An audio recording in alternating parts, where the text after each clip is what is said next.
নমস্কার, আমি সুস্মিতা। সুন্দরবন কুকিংয়ের আরও একটি নতুন পর্বে আপনাদের সবাইকে স্বাগত জানাই। বন্ধুরা, আজকে 31শে মার্চ, আর আপনারা গত কয়েকদিন ধরে শুনছেন যে আজকের দিনে আমাদের একটা খাওয়া দাওয়ার অনুষ্ঠান আছে। তো সব কিন্তু একদম গোছগাছ করা। আমি দই পেতেছি, সেটাও আপনারা দেখেছেন, সেটা কিন্তু ফ্রিজে রাখা। মশলাপাতি সবটাই কিন্তু গতকাল রাত্রে বাটাবাটি করা, গুঁড়ো করার যে ব্যাপারগুলো থাকে, একটু দূরে যাব বলে সকাল সকালে বেরোবো, সেই কারণে রাত্রিবেলায় সব করে গুছিয়ে রেখেছি। আর বাটা মশলাগুলোও ফ্রিজে ঢোকানো আছে। এবারে আমাদের মালপত্রও চলে গেছে, আমাদের হোমস্টের জায়গায় ওখানটায় করব, আপনারা সেটাও জানেন। কিন্তু আবহাওয়া মানে পরিস্থিতি এমন তৈরি হয়েছে, গতকাল রাত্রি থেকে সকালেও বেশ ভালোই বৃষ্টি, ঝড় মতো, কিন্তু এখনও ঝিরঝিরে বৃষ্টি। এই পরিস্থিতিতে আমরা আর ওখানটায় কিছু করিনি, বাড়িতেই এখন রান্না খাওয়া করব। তো আগামীকাল যদি ওয়েদারটা উন্নতি হয়, ঠিক মতো বৃষ্টি বৃষ্টি না হয়, ধরে যায়, তাহলে আগামীকাল করব। এখন সবটাই নির্ভর করছে ওয়েদারের উপরে। তো এখন বাড়িতে আজকে রান্না খাওয়া করব। আজকে রান্না হবে মুরগির মাংস। একটা গোটা বড় মুরগি নিয়ে আসা হয়েছে, এনে একজনের সঙ্গে শেয়ার করে মুরগিটাকে ভাগ করে নেওয়া হয়েছে। তো সেটা কেটে কুটে একদম কমপ্লিট ধুয়ে রাখা হয়েছে। এবারে রান্নাবান্না করব। তো আপনারা সম্পূর্ণ পর্বটার সাথে থাকুন। আজকে মাংস রান্না খাওয়া সবটাই আপনাদের খুবই ভালো লাগবে। আর এখনও যারা চ্যানেলটি সাবস্ক্রাইব করেননি, প্লিজ চ্যানেলটি সাবস্ক্রাইব করে সবাই পাশে থাকবেন। আর যারা ফেসবুক পেজ থেকে দেখছেন, আমাদের সুন্দরবন কুকিং পেজটি ফলো করতে ভুলবেন না। তো সাথে থাকুন।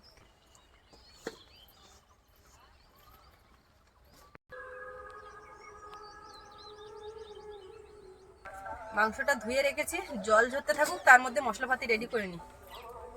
ভাত হয়ে গেছে আর উনুন জ্বলছে, দেখো মা, উনুন তো জ্বলে যাচ্ছে। এই আলুটা তাড়াতাড়ি কেটে নিই। আলুগুলো কেটে নিচ্ছি, আর লঙ্কাগুলো কাটবো। বাইরে রান্না শেষ পর্যন্ত করা যাবে? ঝিরঝির করে বৃষ্টি হচ্ছে, কারণ উনুনটা এখানে জ্বালিয়েছি, এবার আবার ঘরে জ্বালাবো ডবল করে। ভাতটা হয়ে গেছে। গঙ্গা পূজার মেলা হলো, ভেবেছিলাম যাবো, তো সে ঝড় বৃষ্টির মধ্যে হয়ে গেল। আবার বাসন্তী পুজোর মেলা হচ্ছে, তো এই অবস্থা। আমাদের নিশির মোড়ে হচ্ছে, কাছাকাছি বলতে নিশির মোড়ে ওখানটায়, আর এমনি অন্য জায়গায় হচ্ছে, সেটা একটু দূরে। তো নিশির মোড়ে তো ওখানটায় ওই মাঠটা পুরো মাটি, কোনো কংক্রিট কিছু করা নেই, পুরো কাদা প্যাচপ্যাচে হয়ে গেছে। যেটাকে বলে কি বলতো, পগারোটা পগার উঠে গেছে। মাংস নীতি তা বলতেছে কালকের বাজারে যা দোকান দিলাম ফেলে দিছি। ও ঘুগনি দোকান দেয়, তো সে মানে বিক্রি হয়, সবে আরম্ভ হয়েছে আর অনুষ্ঠান শুরু হয়েছে। বাসার কলে ছিলাম, তাই বলি টিপটাক করে বৃষ্টি হচ্ছে, কিচ্ছু হবে না বলি শুয়ে পড়েছি। তারপর বৃষ্টি খুব জোরে হোক আর না হোক, মানে বজ্র পড়তেছে, তাইতে বাসার ভিতরে আমরা দুজন উঠে এক জায়গায় বসে রয়েছি। আমি বলি কি করা যায়, ঘুম পড়তে পারতি নে, একেতে ফাঁকা জায়গা আলগা মতো গেছি, আর তারই ওপরে এরকম বিদ্যুৎ চমকাচ্ছে, ভয় লেগে যাচ্ছে।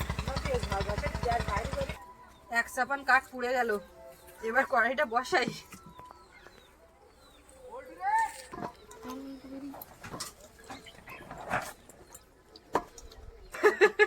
কাকিমা ওইটা নিতে এসেছিল, আর বসবে না। কড়াইটা গরম হয়ে গেছে, তেল দেব। কাকিমাদের গরু একটা গাভীন, এখন বেশ ভালো মতো একটু পুষ্টিকর খাবার দিতে হয়, তো ওই ফ্যান, তারপরে সবজি খোসা, এই সমস্ত। আলুগুলো দিয়ে দেবো।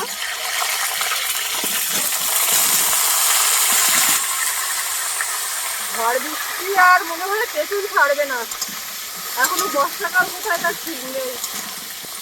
সে আজকে থেকে লেগেছে পুরো 1 মাস ধরে।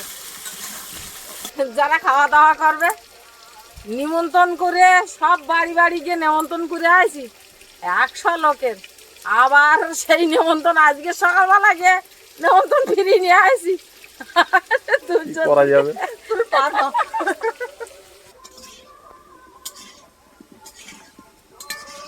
আলুর মধ্যে একটু হলুদ দিয়ে ভালো করে ভেজে নিয়েছি লাল করে, এখন উঠিয়ে নিচ্ছি। কড়াইতে তেল ছিল, আর একটু দিলাম। এবারে দেবো পেঁয়াজ কুচি,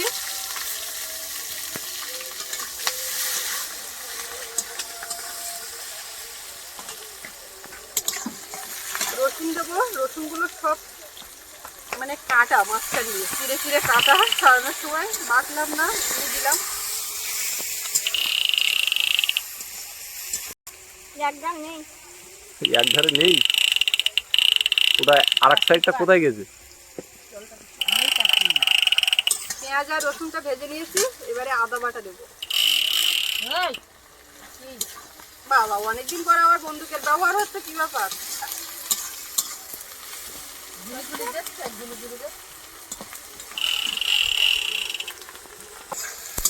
মশলাগুলো একদম ভালো করে ভেজে নিয়েছি, এবার মাংসটা দেবো।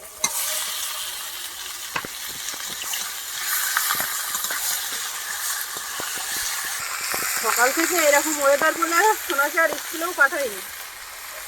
হলুদ, লবণ, একটু লঙ্কা গুঁড়ো, কাঁচা লঙ্কাও দেবো, কাশ্মীরি লঙ্কার গুঁড়ো। একদিকে তো বৃষ্টি হচ্ছে, এই চালার থেকে বাইরে যাওয়া যাচ্ছে না, আবার আমাদের বাসন্তী পুজোর ওখানটায় সকাল থেকে মোটামুটি কারেন্ট যাচ্ছে আসছে, মাইকটা ঠিকমতো বাজাতে পারছে না। আর এখন কারেন্ট আছে, তো মাইকে শুধু হিন্দি গান, বাংলা গান হলে তাও একটু, হিন্দি গানের চাপ প্রচুর, হিন্দি গানে আরো বেশি সমস্যা। সব মিলিয়ে নিচ্ছি আমরা আজকে খুব একটা সমস্যার মধ্যে দিয়ে যাচ্ছি, তবে সমস্যা কাটিয়ে আমরা ঠিক রান্না বান্না খাওয়া দাওয়া কমপ্লিট করে নেব। কাঁচা লঙ্কা দিলাম, আকার দেখছে মানে বিরাট দেখছি। এবারে মাংসটাকে খুব সুন্দর করে কষিয়ে নেব, একটু ঢাকা দেবো। আজকের মালপত্র পড়ার কথা ছিল, তাই এত সেই জিনিসপত্র গুছিয়ে নিয়ে তো গেলাম, গিয়ে রাত্রি রান্না বান্না করে খাইছি ওখানে গিয়ে। তা সেই রাত 10টাতে শুরু করেছে, আর রাস্তা টাস্তা সব তো কাদাই গেছে, আর মাল তো আসতে পারবে না এই কাদা রাস্তায়। পলাশ আবার কালকের হাটে গেছে, ওখানে থাকবো বলে পান তামাক সুপারি সব আমার গুছিয়ে ওই যায় দিয়ে, তারপরে লোকজন খাবে, জিনিসপত্র সবজি আনাজ সব বাজার ঘাট, তাই আবার সব গুছিয়ে গেছি রেখে। এমনি বাসা ভালো করে বাঁধা, আর কোনো জল পড়ে না, তা হলো কাজটা পিছিয়ে গেল।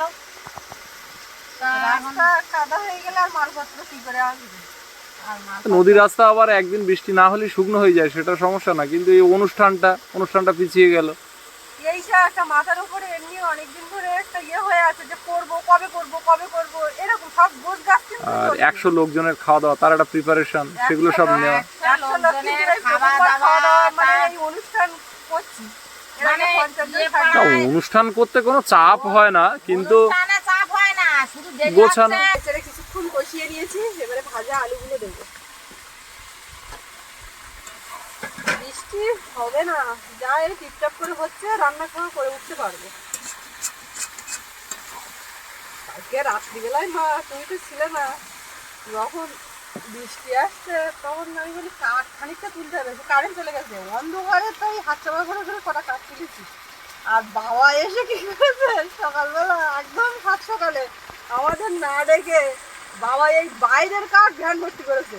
আবার মা এসে বাড়ি এসে বলে তুমি ওই কাঠ জলে, আবার সেই কাঠ রান্নাঘরে কাঠ তোলা, সে কাঠের মাথায় কি দেখি জানি রান্নাঘরে শুকনো কাঠ না ঘুরে ভিজে কাঠ। আমি বলছি ও ভাই এ কাঠ কিন্তু জ্বলবে না, মানে ও চেলা করে দিলে জ্বলবে। আমি তো ভালো, আমি আর কিছু বলিনি, যেই মা এসে বললো তখন বাধ্য হয়ে আবার না বললো।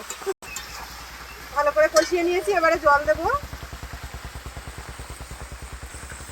তো এবার জোরে আসছে, আমিও জল ঢালবো, ওদিকে ওপর থেকেও জলও ঢালছে জোরে। ঝোল বেশি হবে কমে।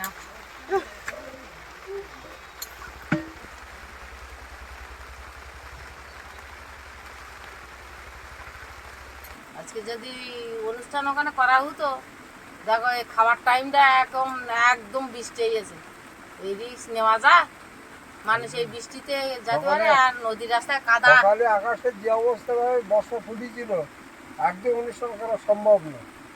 এখন কি হচ্ছে ঠিক খাবার টাইম বৃষ্টি এলো না, সকালেও বৃষ্টি হয়েছে। হ্যাঁ, ওয়েদার রিপোর্টও তাই বলছে, আজকাল দুদিন এরকম চলবে। ঢাকাটা খুলে নিয়েছি, এবার একটু দেবো ভাজা জিরে গুঁড়ো।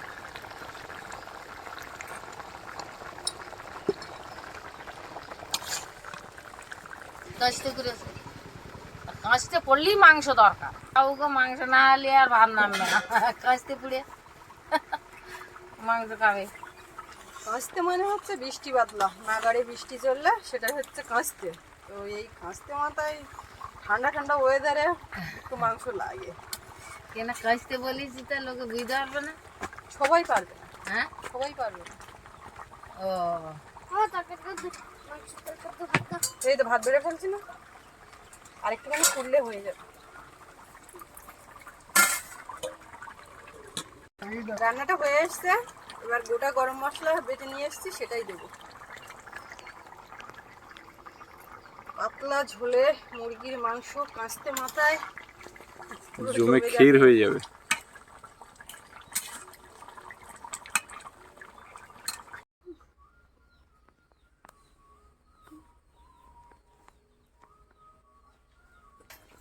বৃষ্টির কারণে আবার ঘরে এসে ভাত খাইতে বসলাম, রান্নাটা জাক করে হয়েছে। প্রচন্ড বর্ষা হচ্ছে আমাদের এদিকটায়।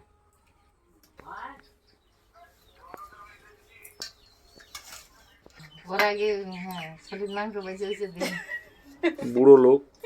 বুড়ো লোকের শরীর মাংস। ওইটা ওটা দেয়, এটা খেতে পারবে? পিস আজকে নেই, আজকে হ্যান্ড পিস সব। কি ওই আজকে ঠিক আছে, হ্যান্ড খেতে পিস, থাকো। Body piece. খেতে থাকবে, খাদি থাক খাদি থাক খাদি থাক।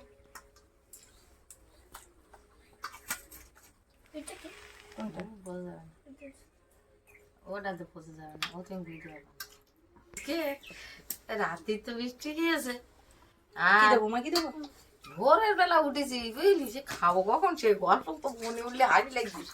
ভোরবেলা উঠেছি, উঠে আমি সবে উঠে বইছি, বুঝে এদিক ওদিক দেখতেছি যে বৃষ্টি জোরে ফুটতে না আসতে ফুটতে, মানে ওদিক ওদিক তাই তাকাতে তোর বাবা মুখ করে উঠে বুঝে বসে বলতেছি, এই ওখানে সে ভ্যান নি তো। ভ্যান চলে গেছে নাকি? আমি বলি, হ্যাঁ ভ্যান ওই দেখা যাচ্ছে।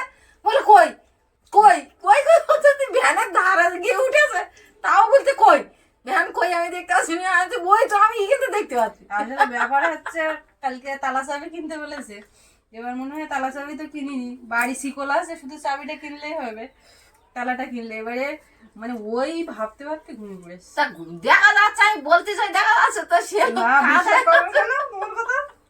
নিজের চোখে না দেখে কোনো কিছু বিশ্বাস করতে নেই। ভ্যান কই, ওখানে ভ্যান নি তো। তুই ভ্যান লোকে চুরি করে নিয়ে কাদায়।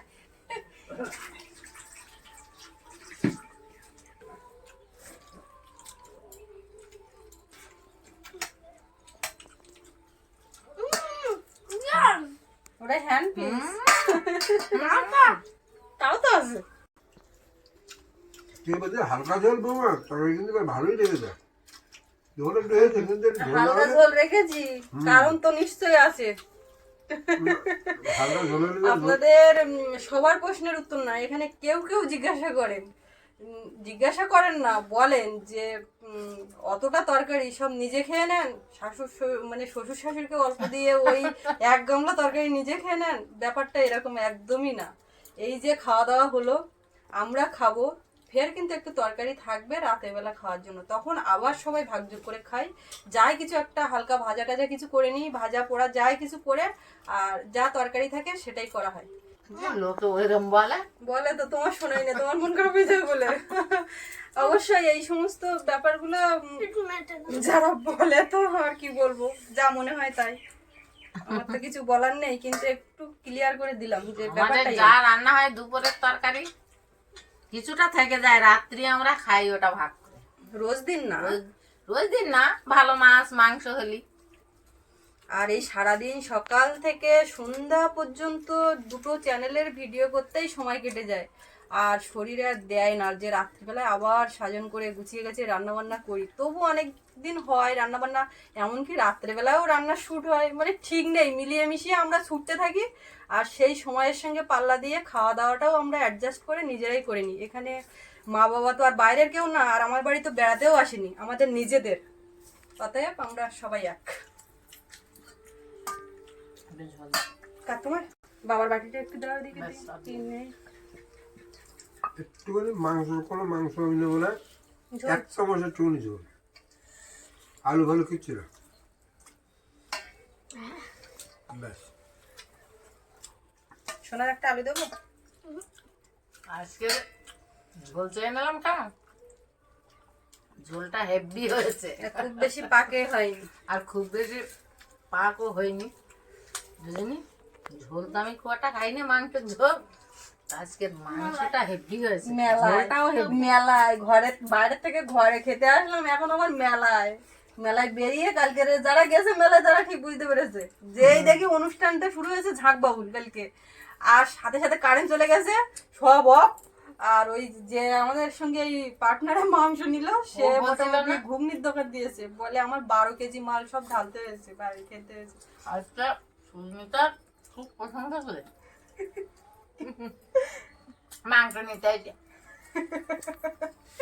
আর মাংস কাটিয়ে আর পাল্লায় মানে সমান করে কাটেছে, দুটো দামনা দুই ধারে, দুটো ডানা দুই ধারে, গলাটা ছিঁড়েছে, ওই গিলাটা ছিঁড়েছে, মন্যটা ছিঁড়ে দুভাগ করেছে, করে দুই পাল্লায় তুলে দে সমান করে ভাগ। কাটায় কাটায় একবার ধরো তো করতেই আর বুঝতে বাবা বৌমা সত্যি তুমি একবার কাটায় কাটায় ভাগ করতে পারো। বলে কি আমার অনেক লোকের সঙ্গে মাংস নিয়েছি, কিন্তু এইভাবে সবকিছু সমান করে করে ভাগ করে না। আমি বলি সমান টাকা দেবে তাহলে জিনিসটাও তো সমান করতে হবে, আমি নেবো কেন? বিরাট প্রসঙ্গটা করে বলতে সত্যি বৌমা খুব ভালো।